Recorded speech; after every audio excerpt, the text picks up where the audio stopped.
जय हिंद। मैं भारतीय कन्नड़ सर्व समाज सेवा समिति की प्रेसिडेंट हूँ और मैंने चुनाव के लिए परसों के दिन फॉर्म भरने का निर्णय लिया है लोकसभा के लिए। और मेरा उद्देश्य ये है कि भाई मैं जो मेरा विदर्भ है, विदर्भ जो महाराष्ट्र के अंदर में, बस महाराष्ट्र से विदर्भ अलग होना चाहिए और विदर्भ के लिए मैं लड़ते रहूँगी। विदर्भ स्वतंत्र होना चाहिए और जितने भी विदर्भ के अंदर में झोपड़पट्टियाँ हैं, झोपड़पट्टियाँ, उनके झोपड़पट्टी का अधिकार उनको नहीं मिलता है, उनको आवास योजना बना के नहीं दिया जाता है। तो उसके लिए मैं आज भी लड़ते रहूँगी, कल भी लड़ते रहूँगी और ये प्रयास करूँगी कि भाई अगर मैं चुन के आती हूँ तो जितने भी झोपड़पट्टी सब आवास योजना में तब्दील कर सकूँ और उनका अधिकार उनको दे सकूँ। और शौचालय बनाने का जो निर्णय लिया है, शौचालय की योजना जो निकला हुआ है, शौचालय की योजना निकलने के बाद भी आज भी शौचालय की नहीं, हमारी बहन बेटी बाहर रास्ते में जाती है, मैदानों में जाती है। शर्म आना चाहिए हमारे गवर्नमेंट को कि आज तक का भाई इतने राजनीति के अंदर में नेता लोग आए हैं चुनकर और हमने आज तक जितने को भी वोट किया सिर्फ दो ही पार्टी को वोट किया है, एक तो कांग्रेस को किया है और एक तो बीजेपी को किया है। मगर इन्होंने आज तक हमारे देश को सुधारने के वजह में आज तक उनकी राजनीति की रही है और आज तक हमारा देश गरीबी में ही जी रहा है, झोपड़पट्टी में ही है। और उनको आवास योजना का आज भी उनका लाभ उनको नहीं मिल रहा है, गरीब जनताओं को। इसके कारण से मैं ये मुद्दा उठाई हूँ चुनाव का और ये लड़ते रहूँगी। और आम जनता का जो भी कर्तव्य है, मैं भरोसा देती हूँ कि आम जनता के जो भी अधिकार है वो दिलाने के लिए सफलता हो। जय हिंद, जय भारत। जैसा कि आपने बताया कि ठीक है आप लोकसभा पे चुनाव लड़ रहे हैं, बट आपके साथ जो भी टफ फाइट्स करने वाले उम्मीदवार हैं उनके बारे में आप क्या बोलना चाहेंगे? देखो, उम्मीदवार के बारे में तो मैं बोलना नहीं चाहूँगी क्योंकि उम्मीदवार के बारे में आम जनता को सबको मालूम है उम्मीदवार क्या है क्या नहीं करके, ठीक है ना। उम्मीदवार तो वही दिख रहे हैं जो पहले भी थे और अभी भी है, ठीक है ना। उन्होंने उम्मीदवार रहने के बाद आज कई सालों से राजनीति चल रही है और राजनीति के अंदर में इतने उम्मीदवार रहने के बावजूद भी अभी भी देश का हमारा भला कुछ भी नहीं हुआ है। आज भी देश हमारे गरीबी में तप रहा है और भूखों में जूझ रहा है। आज भी उनको खाने के लिए अन्न और पहनने के लिए कपड़े से लेके तो रहने के मकान तक नहीं है। और देश करता है कि हमारा देश बहुत गर्वों में चल रहा है करके, किस तरीके से चल रहा है। आज भी आप जाके देखो, आप झोपड़पट्टी जहाँ पर जो आपके क्या बोलते से रेलवे फाटक के बाजू में झोपड़पट्टी की साइड में जाके देखो, वहाँ पे कितनी परेशानी होती है झोपड़पट्टी वालों को। दूसरी बात, असलम एरिया के अंदर में जाके आप इंक्वायरी करो, शौचालय के नहीं है वहाँ पर। आज भी हमारी बहन बेटियाँ रास्ते में और मैदानों में शौचालय करने के लिए जाती है। हमारी गवर्नमेंट को शर्म आना चाहिए कि 10 बार बोलते हैं कि हम ये योजना देंगे, ये कार्य करके देंगे, और आपको क्या पता, मुझे भी इतनी शर्म आती है कि जब हमारी बहन बेटियाँ जब रास्ते में जाती है, मैदानों में जाती है शौचालय करने के लिए और उसका मुद्दा कोई नहीं उठाता है, सिर्फ बोलता है शौचालय की योजना मिलेगा। कोठा आने के बाद भी कोठा नहीं मिलता है। तो हमने क्या बोलना और हमारे उम्मीदवार के ऊपर में क्या भरोसा करना। उम्मीदवार तो आज भी हमें नए से नए चेहरे मिले, नए से नए चेहरे आज भी पुराने चेहरों में ही तब्दील है और तब्दील होने के बाद में भी आज भी पुराने चेहरे हमारे नज़र में आए। नितिन गडकरी, आम आदमी पार्टी, केजरीवाल, जिन्होंने बाप को मारा लात और बेटा आया आगे।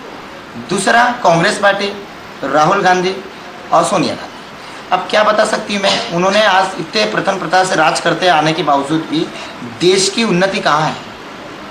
आज भी हमारा देश गरीबों में क्यों है, रेप कांड और हत्याकांड क्यों हो रहे हैं, इसको रोकने के लिए हमारी जो सरकार है ये ध्यान क्यों नहीं देती है, ये मुझे बताइए। ध्यान हमें देना चाहिए जनताओं को कि हमारे जितने भी उम्मीदवारों को देना चाहिए।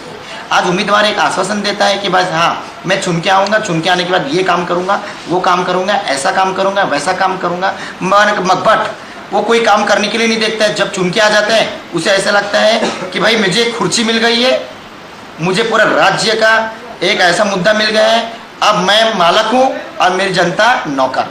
मगर मैं बता देना चाहती हूँ, जो नारे लगाते हैं कि रमेश बाबू आगे बढ़ो, फलाने आगे बढ़ो, ढिकाने आगे बढ़ो, तो रिक्शा चलाने वाला रमेश बाबू रिक्शा चलाते चलाते एरोप्लेन में बैठ के कब आगे बढ़ जाता है और आम जनता पीछे रह जाती है, तो उसको फिक्र नहीं होता क्योंकि एरोप्लेन में वो बैठ के हवाई जहाज में इतने ऊपर चले जाता है कि ऊपर से देखने वाले नीचे के लोग उसे चींटी नजर आते हैं। एरोप्लेन में बैठाने के लिए आम जनता के तो हाथ है, एरोप्लेन में बैठाने के लिए आम जनता के हाथ है, मगर आम जनता उनसे लिख कर नहीं लेती है ना।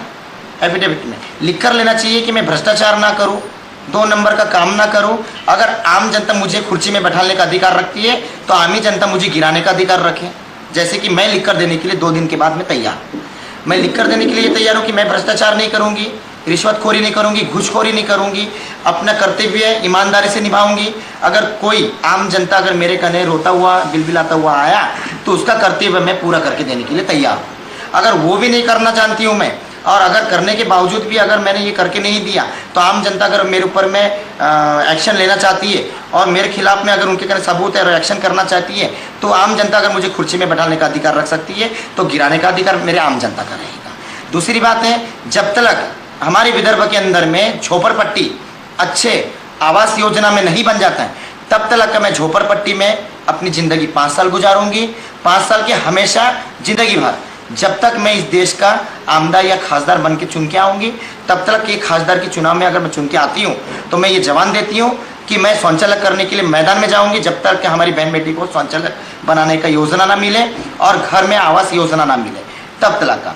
और बीपीएल के अंदर में जितने भी मुद्दे हैं, आज बीपीएल बड़े बड़े लखपति करोड़पति आमदार खासदार और कारपोरेटर के कने हैं जो कि वो गैर इलीगल है, उनके पास नहीं बल्कि गरीब जनताओं के पास में रहना चाहिए।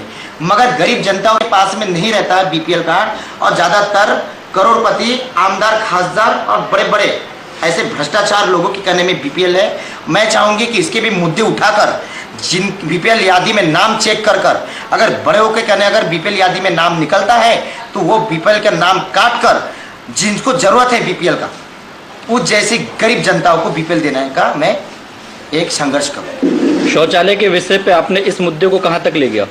शौचालय के विषय में अभी तक हमने मुद्दा लेकर नहीं गया क्योंकि हमने पहले सर्वे किया है। सर्वे के माध्यम से हमें मालूम पड़ा कि शौचालय का जो मुद्दा हमें और आगे बढ़ाना चाहिए।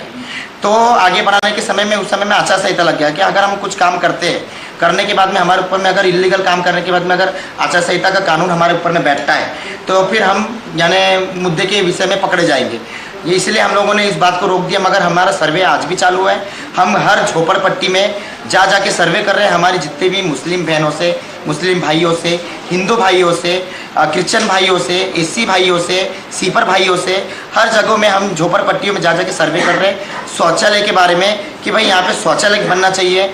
अगर हम कारपोरेटर के ऊपर में शौचालय का मुद्दा हमने दिया है, कारपोरेटर के पास में भी, आमदार के पास में भी, कि शौचालय का मुद्दा हर जगह में, हर झोपड़पट्टी में, असलम एरिया रहे या रेलवे की जगह में रहे, वहाँ पे शौचालय बना के देने का आपने कार्य करना चाहिए। मगर आमदार और खासदार और कारपोरेटर हमें एक ही जवाब देता है कि रेलवे के जो अधिकार में जो झोपड़पट्टियाँ हैं उसमें हम शौचालय बना के देने का हमारा कोई अधिकार नहीं है।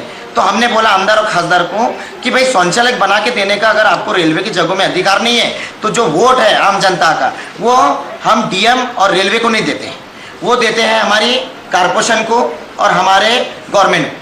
और गवर्नमेंट हमारा काम सोच के देखना चाहिए कि भाई ये इनका अधिकार है या नहीं। अगर इनका अधिकार है, रेलवे के जगहों में अगर अधिकार नहीं बैठता है तो उनको आवास योजना बाहर बना के देना चाहिए, शौचालय की योजना बाहर करके देना चाहिए गवर्नमेंट की जगहों में।